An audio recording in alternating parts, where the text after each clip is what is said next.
Ya penundaan itu mungkin alasannya kan ya ada hak ya terdakwa yang tidak diberikan. Contohnya dia mungkin eksepsi itu alat tulisnya nggak ada, pulpennya nggak ada. Nah ini kan ada memang diatur dalam acara kan eksepsi itu ada dua, eksepsi dari penasihat hukum dan eksepsi dari pribadinya. Nah ini kan nggak dapat diberikan. Ya, saya rasa alasannya ya bagus juga. Berarti hakim ya menempatkan masalah ini ya sama-sama adil gitu loh. Nah, kemudian juga ya saya yakin nih sidang ini pasti nanti akan offline. Karena dari caranya hakim itu kita tahu juga kan. Karena untuk sidang pembuktian nanti kan hakim lebih menginginkan amar itu memberi keterangan yang bebas, yang merdeka, dan tidak ada tekanan baik itu psikis gitu. Jadi ya kita berdoa aja, saya yakin lah, karena kan kita tahu bahwa hakim ini kan orang-orang pilihan ya, yang masuk Jakarta ini kan hakim-hakim pilihan yang udah punya integritas, yang punya prestasi tinggi. Ya, ini kan calon-calon pemimpinnya Mahkamah Agung. Jadi menurut saya kita percaya ke hakim, mudah-mudahan keputusannya nanti benar-benar adil gitu. Bang, tadi Bang Amar memang belum siap dengan asetnya, bagaimana sih Bang sampai belum bisa bacain aset di PH? Bukan nggak siap, dia udah mempersiapkan diri, tapi alat untuk itu tidak ada. Alat tertulis. Nah ini kan, itu kan tugas jaksa nanti untuk memberikan akses yang seluas-luasnya, seperti perintah hakim tadi. Ya mudah-mudahan itu pasti akan dilaksanakan oleh pihaknya lapas, misalkan Bang. Sama ya Bang, komunikasi sama Bang Amar bagaimana Bang? Apakah lewat telepon atau bagaimana? Kan tadi Abang juga bilang nggak mau menyampaikan eksepsi lewat telepon karena ada takut risiko bocor dan sebagainya. Itu bagaimana? Ya kalau komunikasi kan memang risiko bocor udah pasti ada. Padahal kan di KUHP pun udah diatur juga bahwa seorang PH itu berbicara dengan kliennya itu tidak boleh didengar, tidak boleh ya ibaratnya semacam ada rahasia-rahasia mungkin yang diberikan itu kan kami harus menjaga kerahasiaan juga. Nah, jadi itu pasti kendala besar juga. Nah, nanti itulah sidang ini kita minta itu offline itu. Dan mudah-mudahan saya yakin hakim pasti akan mengabulkan dari tata cara hakim berbicara tadi. Karena selama ini komunikasi kami dengan lapas itu kan sulit. Ya permohonan kata pihak JPU itu kan sudah kita lakukan. Tapi kan dari selama Amar ditahan dan persidangan ini kan udah mencapai sebulan ya. Itu kami komunikasi baru sekali dan 2 kali barusan. Nah pada waktu kami mau sidang, ya kan bagaimana kita mau komunikasi dia untuk menyusun eksepsi ya. Ini kabar beredar yang dimaksud sama Bang Amar di media sosial itu yang mana sih Bang? Apakah soal dia sebagai peredaran narkoba sampai 20 tambahan atau bagaimana? Itu kan materi perkara, nantilah kita di persidangan kita ungkapkan sih. Itu kan strateginya pengacara nanti. Kondisi Amar gimana Pak Adit? Ya seperti tadi yang bisa dilihat ya, seperti itu kondisi Bang Amar ya kan. Dan ya benar tadi kata Om John, kalau kita itu cuma satu keluarga harapannya untuk sidang offline. Bang Amar dihadirkan di persidangan agar bisa menyampaikan dan menyampaikan secara bebas, secara luasa, secara hak keluarga negara. Dan ya itu sih harapan dari keluarga. Tapi sejauh ini sudah ada komunikasi dari abang ke Amar Juni? Siapa? Saya? Iya. Oh nggak ada. Saya belum. Saya tuh waktu itu cuman apa namanya disuruh di sini. Ya itu kalau mau hubungan keluarganya itu ada syarat-syaratnya gitu lah, bikin surat menyurat gitu. Surat, terus permohonan, nanti video call. Nanti video call jatahnya sebulan sekali, itu pun harus bermohon dulu. Jadi selama ini berkomunikasi dengan Om aja.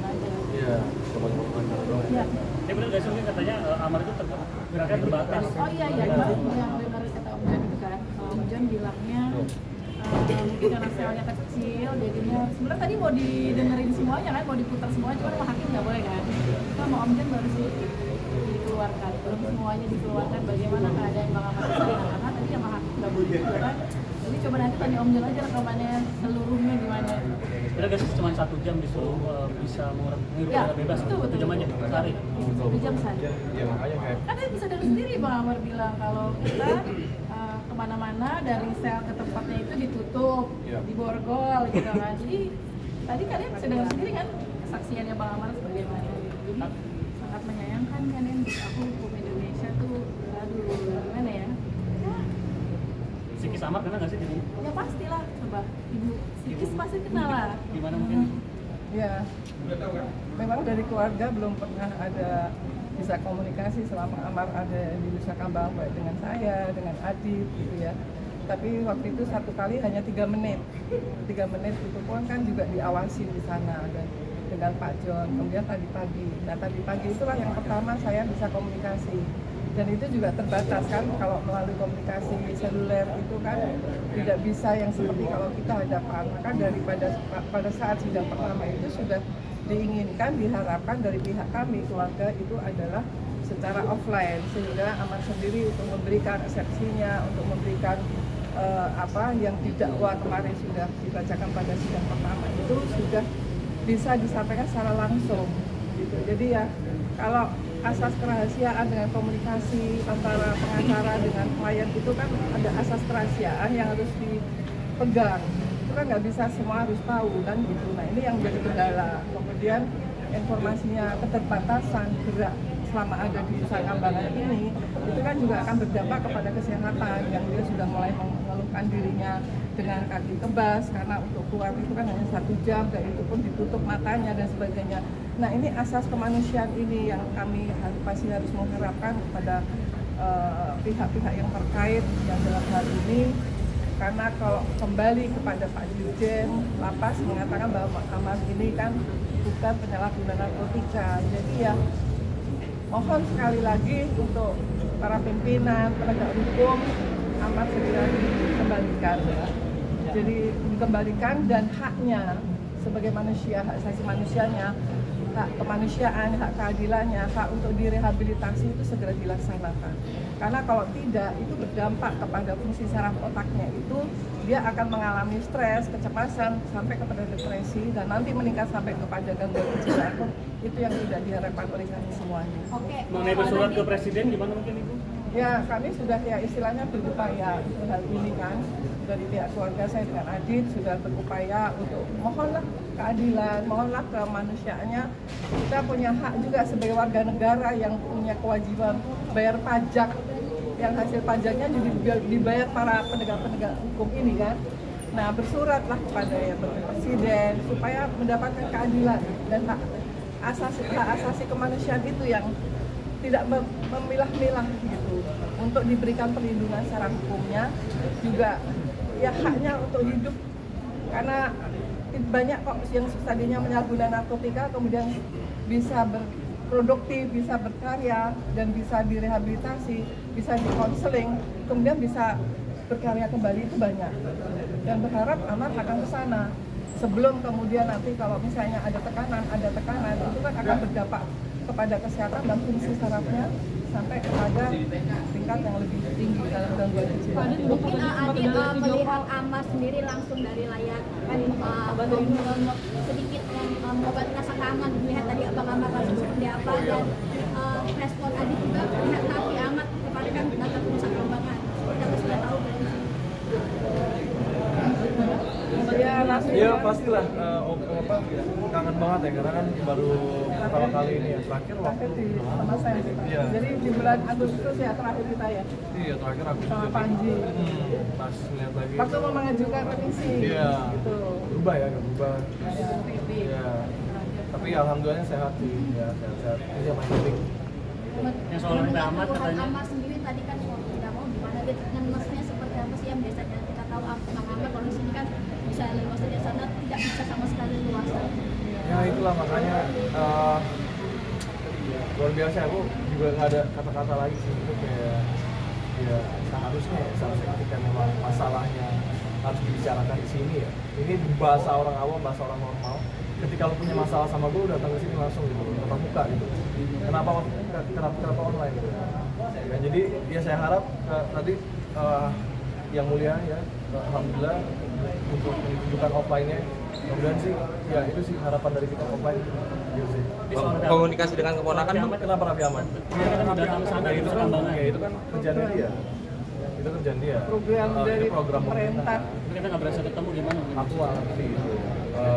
SOP-nya bagaimana? Aku nggak bisa komen. Cuman ya alhamdulillah saling support secara moral, mungkin support secara satu pekerjaan gitu kan. Jadi seperti itu. Lu tuh sempat khawatir nggak Bang Amar kan sempat sakit? Oh ya tadi sebelum sidang kan kita udah komunikasi sama Bu Titi kebetulan di telepon. Dia udah apa namanya tadi mulai sering juga ya yang penting intinya cuma bisa berdoa doang lah sehat. Kemarin karena kan misi terakhir kan dia sakit jangan cuma di telepon sama yang jadi itu lebih menyedihkan sebenarnya dibanding yang tersebar sama kalian gitu. Nah tadi mau diputarin kan kalau makin nggak boleh kan, karena bukan waktu pembukaan. Jadi ya udah, jadi makanya saya berdoa biar dia tetap semangat, sehat, ya udah gitu aja baru. Itu sebagai adik kamu pernah dengar saya Muhammad sebagai peras di sana apa sih? Intimidasi. Nah, itu gimana Bang Amar sebagai adik kamu? Saya pengen samberin langsung. Tapi ya kan nggak bisa. Boleh ke sana berangkat gitu Nggak ya. bisa. Cuma kan Kalau aku bisa tahunya. dikunjungin pasti aku sama Adit juga udah ngajakin aku, ayo kan kunjungan nggak bisa gitu. Kita menghormati dengan SOP yang ada gitu, mengikuti juga alur-alur hukumnya yang ada, jadi tidak seorang-orang tidak bisa. Intinya jangan ini lah ya, jangan memilah-milih lah ya. Jadi sih cuma kita di Indonesia ini hukumnya jangan memilah-milih. Bang, komunikasi dengan ponakan soal Bang Amar mungkin Bang? Gitu, Bang? Ada komunikasi nggak? Ponakan Bang Amar? Oh belum. Aku belum. Adit, ini kan baru pertama ya datang pekan desa. Kemarin datang. Yang pertama datang. Kemarin Datang soalnya kemarin itu. Akankah pihak mencoba menangani Bang Amar? Iya Mbak, insya Allah Mbak, aku kalau misalkan disuruh temenin ke sana aku mau dulu, nggak masalah. Jadi ya seorang adik gimana ya rasanya, apalagi banyak berita yang Bang Amar kakinya keram, terus diborgol tangan aduh, ya perasaan seorang adik seperti apa lah ya. Minum aja ditutup matanya. Minum aja ditutup matanya. Jadi ya emang harus, ya seorang adik pasti kalau misalkan nanya perasaannya gimana, sakit banget nanya pasti.